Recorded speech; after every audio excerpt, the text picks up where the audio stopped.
Durante la segunda mitad del siglo XIX y los primeros decenios del siglo XX, los gobernantes imaginaban los territorios nacionales de la Pampa como el desierto.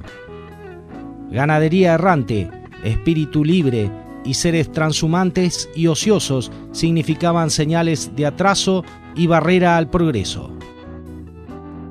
Introducir la agricultura en este marco supuso elevar al país a un nivel más alto de civilización. Sarmiento propuso la colonización agrícola de la campaña a fin de solucionar los problemas sociopolíticos del futuro país. Un intento de crear una réplica de la democracia rural norteamericana. En este marco, la ausencia de una escuela agrícola fue percibida como una anormalidad en un territorio como el de La Pampa, donde la agricultura había predominado desde comienzos de ese siglo.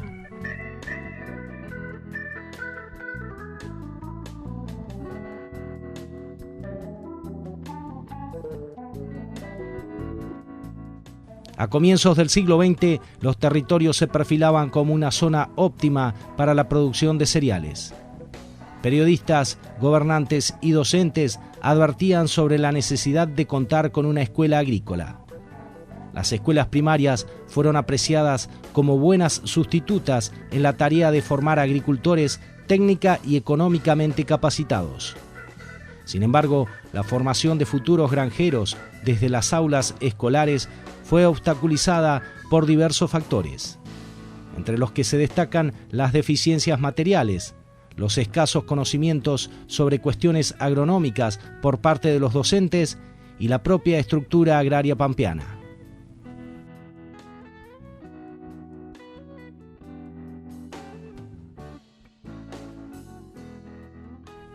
Las bases organizativas del sistema de enseñanza agrícola se organizaron recién en 1898, cuando se crea el Ministerio de Agricultura.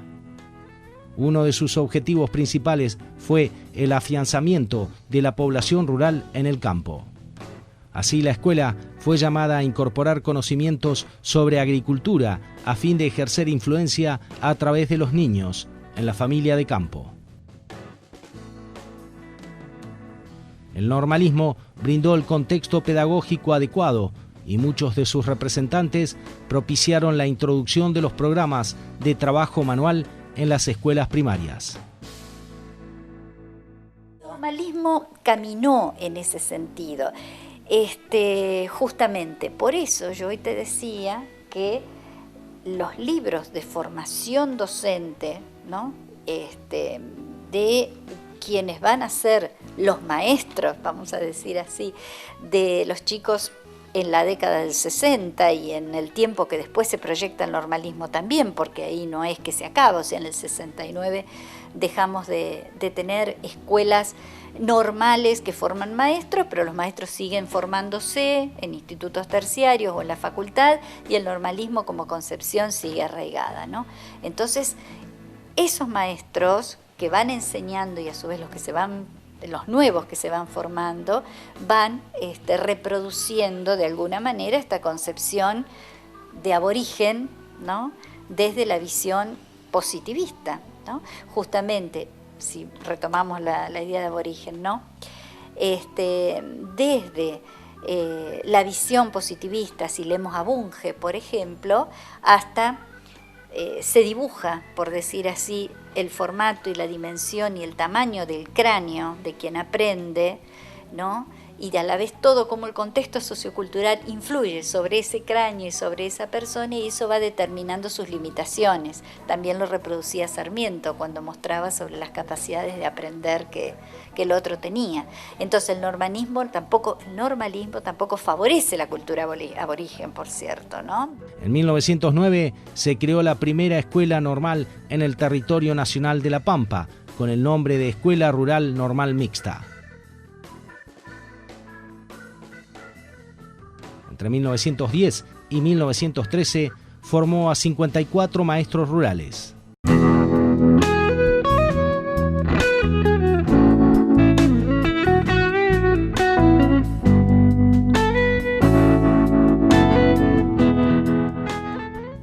Bajo el formato de la escuela hogar o rural se fundaron varios establecimientos.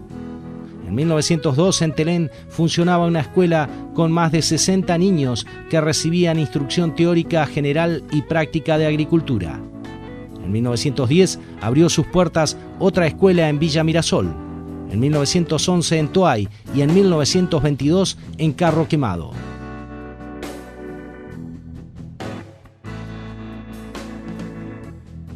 En la zona rural de Trenel, en el lote 17, frente al monumento de la Santa Cruz, se encontraba la escuela de Corral.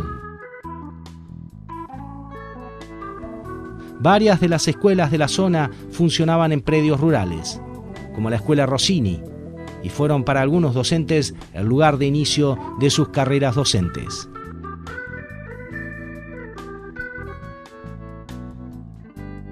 Me recibí el 27 de septiembre de 1984.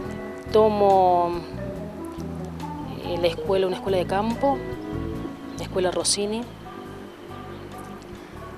muy nombrada, pero muy nombradas por mis papás, ya que ellos en su juventud y en sus primeros años de matrimonio tenían campo enfrente de la escuela 85 y bueno, pero los bailes, la jugada de truco, escoba, todo eso lo hacían en la escuela Rossini. Entonces yo me crié prácticamente con escuela Rossini, escuela 85 en mi mente.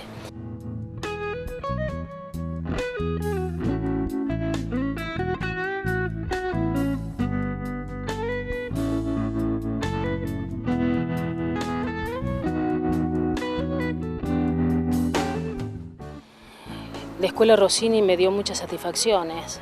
La escuela Rossini me dio una familia, porque la persona que me entregó la llave de la escuela es mi esposo. Tengo 3 hijas, que las 2 mayores se criaron prácticamente en el campo y ya la tercera no, pero bueno, seguimos teniendo el campo y vamos a menudo, ¿no? La escuela está en el primer lote del campo. Y era una escuela como la mayoría de las escuelas rurales de esos tiempos. Te digo de esos tiempos como si hiciera tantos años, bueno, 30 años, que no son pocos, pero para uno que ejerce la docencia siempre parece ayer. Y era una escuela pequeña, con un gran aula, cocina, habitación, baño, galería, una hectárea de campo donde los alumnos podían correr, jugar a la pelota, disfrutar, te vuelvo a decir, de la naturaleza, estar en contacto con todo eso maravilloso que nos rodea, con una gente pura, digo yo, porque la gente de campo es gente pura. Y bueno, y así la recuerdo, por un lado con mucha alegría, con mucha tristeza, y con mucha tristeza porque bueno, las escuelas rurales se han ido cerrando todas. Quedan muy pocas escuelas rurales quedan abiertas, sobre todo las que están sobre las rutas. Todas eran conocidas por el nombre y todas tenían 2 números, el número que le otorgaba Nación en un momento y después le otorgó provincia. Por ejemplo, la escuela Rossini era escuela 257 y después eran 166. Y la escuela Corral era una de las tantas escuelas también de ahí de alrededor, estaba un poquito más retirado que la escuela Rossini, está más cerca de Castex, está cerca de escuela, nosotros teníamos más cerca escuela Col, escuela Greco, La Bañadera, escuela Garro, no recuerdo ahora San Roque, y bueno, no se me viene a la memoria ahora, pero bueno, o sea, hay un montón en esa zona hay un montón de escuelas rurales, o sea, con muy poca distancia una de la otra. Por lo general eran por el dueño del campo o por donde comenzó la escuela por primera vez, porque las escuelas rurales antiguamente comenzaban en la cocina o en el comedor de la casona de campo, ¿no? Y bueno, por lo general lleva ese nombre. O sea, cada una de las escuelas rurales tiene una historia, ¿no?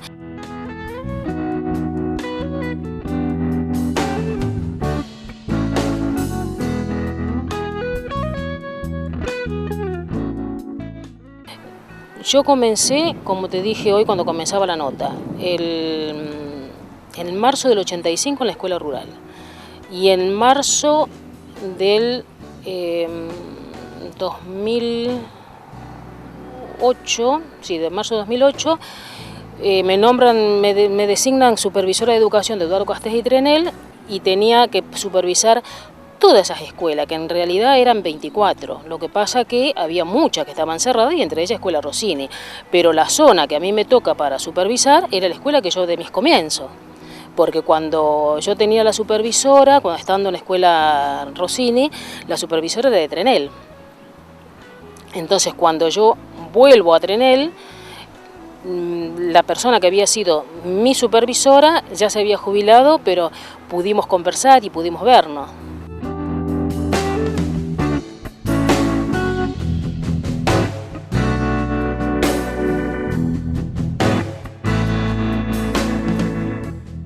Para asegurar la asistencia de los alumnos, los maestros debieron luchar con la necesidad de los agricultores de contar con sus hijos para la realización de las tareas del campo. La dispersión de la población, las enormes distancias y los malos caminos, los deficientes medios de movilidad y la escasez de recursos dificultaban la asistencia a clase. A partir de la instrucción se pretendió no solo formar a los niños, sino además trasladar esos conocimientos al seno de sus hogares. De este modo se educaba no solo a las nuevas generaciones, sino que además se instruía a sus padres.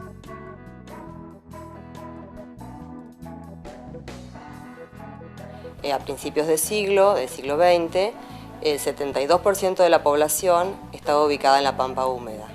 El territorio estaba dividido en 15 departamentos, 6 que estaban sin poblar y 9 poblados, pero los poblados pertenecían a la zona noreste de la pampa, que es donde estaban mejores suelos, las lluvias eran buenas.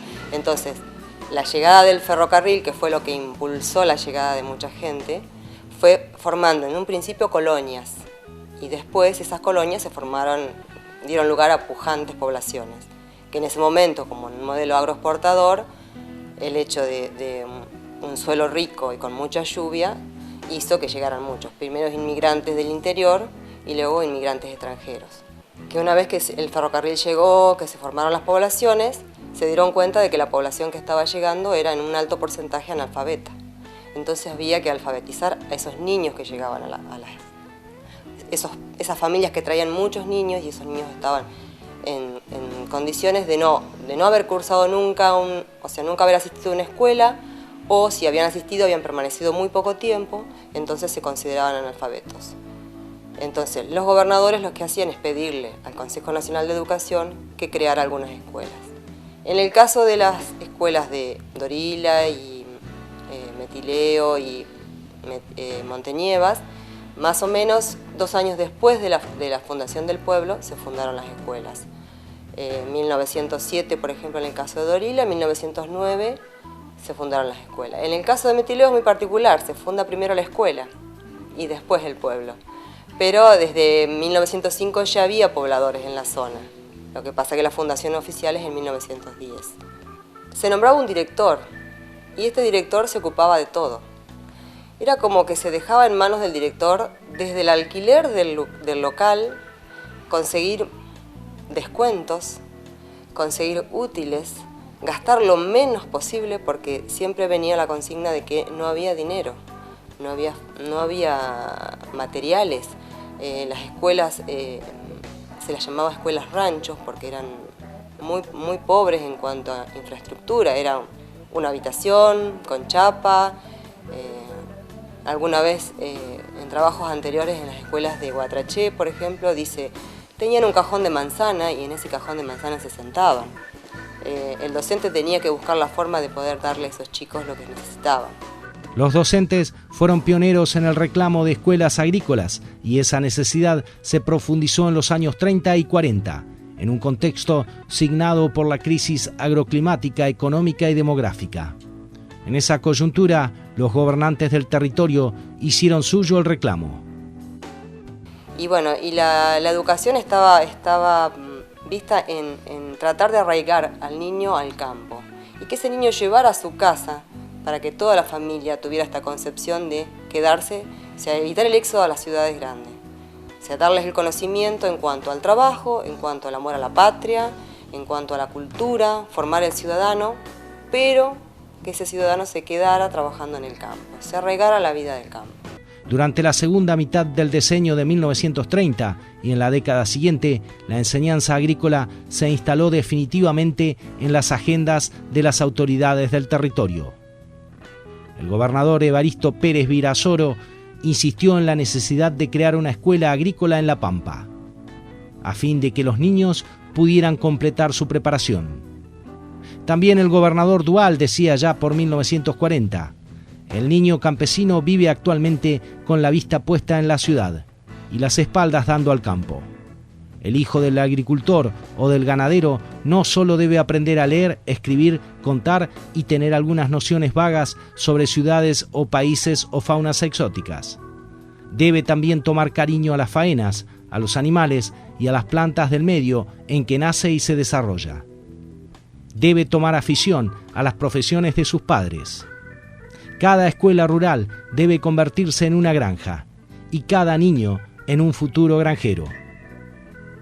Autoridades y docentes coincidían en el pensamiento y en el discurso.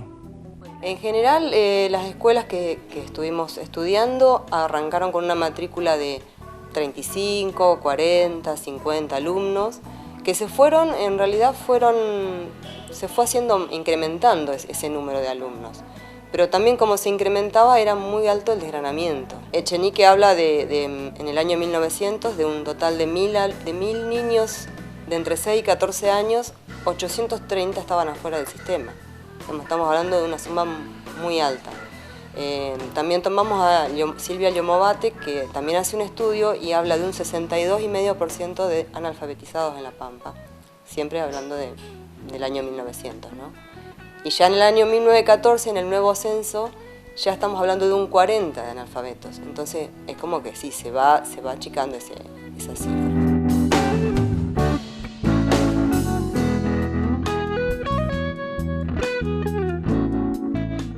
La prensa local manifestaba en sus páginas la necesidad de contar con más escuelas agrícolas en La Pampa. La necesidad de ofrecer una orientación diferente en la educación rural ocupó los discursos de quienes conformaban el sistema educativo desde las últimas décadas del siglo XIX.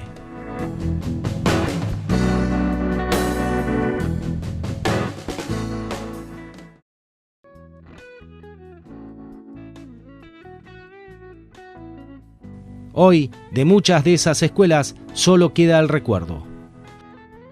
Otras siguen en pie, luchando por la permanencia. Dependen de la evolución que tenga la zona. Nacieron al compás del progreso. Subsisten a pesar del progreso. Se sostienen. Nadie sabe bien por cuánto tiempo. Se atesoran en la mente y en el corazón y resisten, estoicas, en el recuerdo.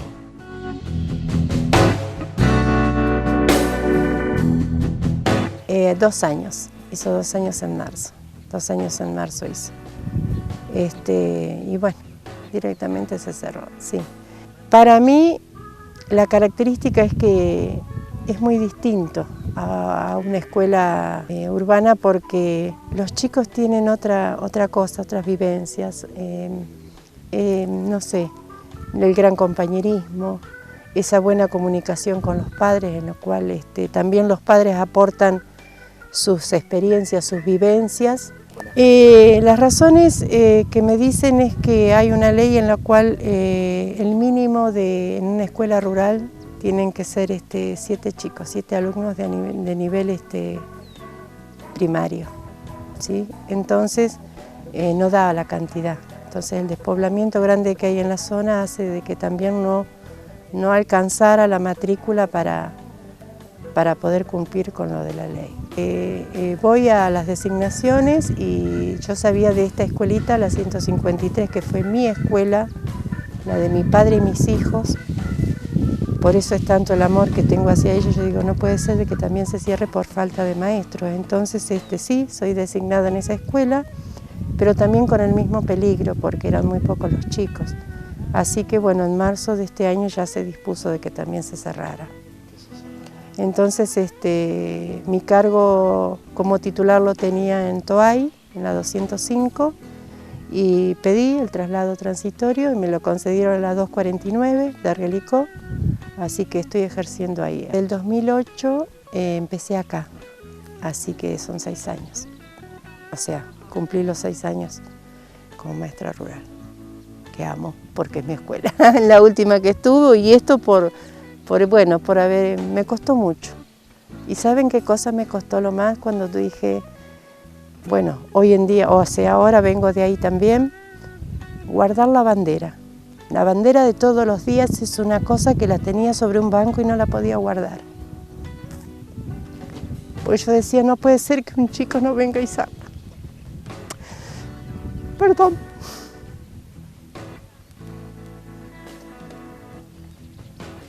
Así.